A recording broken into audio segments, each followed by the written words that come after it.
Hi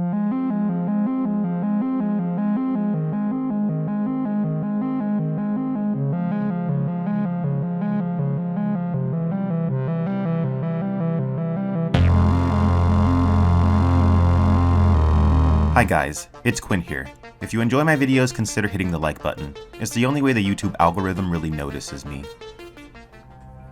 So it's been a while since I've talked about anything relating to the upcoming Denis Villeneuve Dune movie.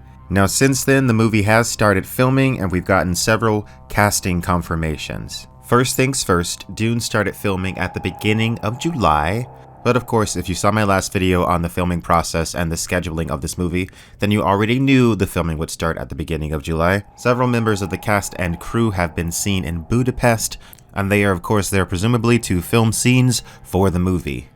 So since my last video, Fade Ratha, the Emperor, and the Princess Irulan have all been casted. So Christopher Walken as the Emperor is a very interesting choice. It's one that I did not see coming.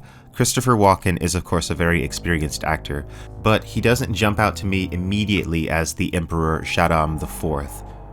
That being said, I'm looking forward to seeing his performance and I'm looking forward to seeing what he brings to this role. The Emperor is a very interesting and complicated character, and he's operating out of this sense of very self-centered self-preservation, and he's acting without really thinking, without pondering things deeply enough.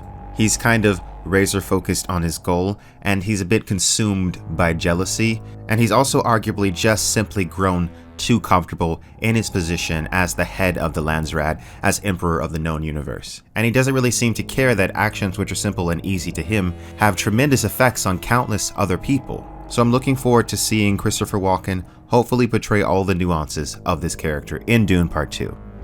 Also, we got the news that Austin Butler will be portraying Fade Ratha Harkonnen, and Florence Pugh will be portraying the Princess Irulan Carino. Now, a lot of people expected Fade Ratha to be in the first movie, but I understand why they kept him for the second half of the story. Fade Ratha is essentially the mirror self of Paul Atreides. Both of them are products of the Bene Gesserit program, and also if Paul's mother, the Lady Jessica, had obeyed the sisterhood, Paul would have been born a girl, and he would have been married to a Harkonnen son, aka Fade Ratha. But because Jessica disobeyed and this didn't happen, these two are put against each other, and they have to face off. I don't know much about Austin Butler, but he looks the part, and I'm looking forward to seeing what he brings to the role. Florence Pugh is a great actress. The Princess Irulan I find to be quite a sad character. She never really had agency over her life. She spends the majority of her time being maneuvered by her father and the Bene Gesserit, and she never really has the ability to make choices for herself. So I'm very excited to see the Princess Irulan for the first time really with some in-depth characterization. And lastly, we did get some casting news for the minor character Lady Margot Finring. Lea Seydoux of James Bond fame will be portraying this character, and what can I say, she looks perfect for the role. So as I said earlier, they begin filming this month, which is July. It should take them 2 to 3 months to finish filming, and then there's several months of editing after that.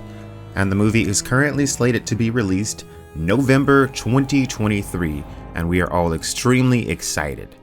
And now that we've gotten all of that out of the way, it's time to talk about something that I really want in this movie. And this is something that we've had in both of the other adaptations of Dune, but never accurately, and it's never been good enough. This is something that we don't get to see in the book until Dune Messiah, but in my opinion, in order to set some things up and get some things established, it would be nice to see it in Part 2 of Dune. And what I'm talking about is of course a full-fledged Guild Navigator, specifically Edric the Guild Navigator.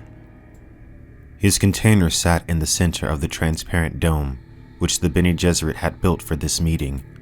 The guildsman was an elongated figure, vaguely humanoid, with finned feet and hugely fanned membranous hands. A fish in a strange sea.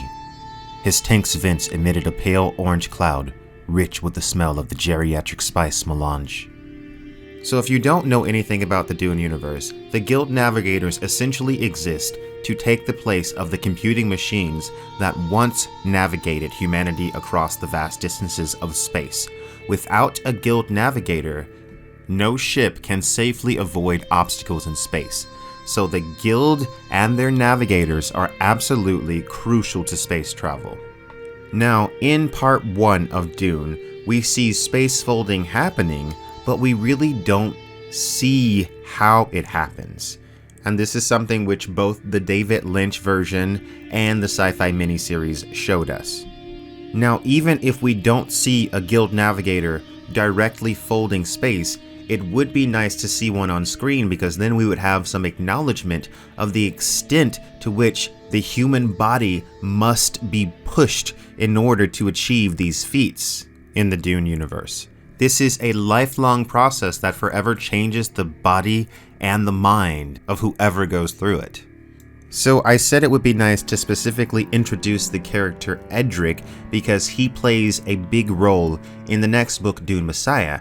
And if Denis Villeneuve does actually plan on going on to do Dune Messiah after Dune Part 2, then introducing this character in Part 2 rather than waiting helps establish the Guild Navigators as a part of the Dune universe, instead of waiting for movie 3 and having it be more shocking.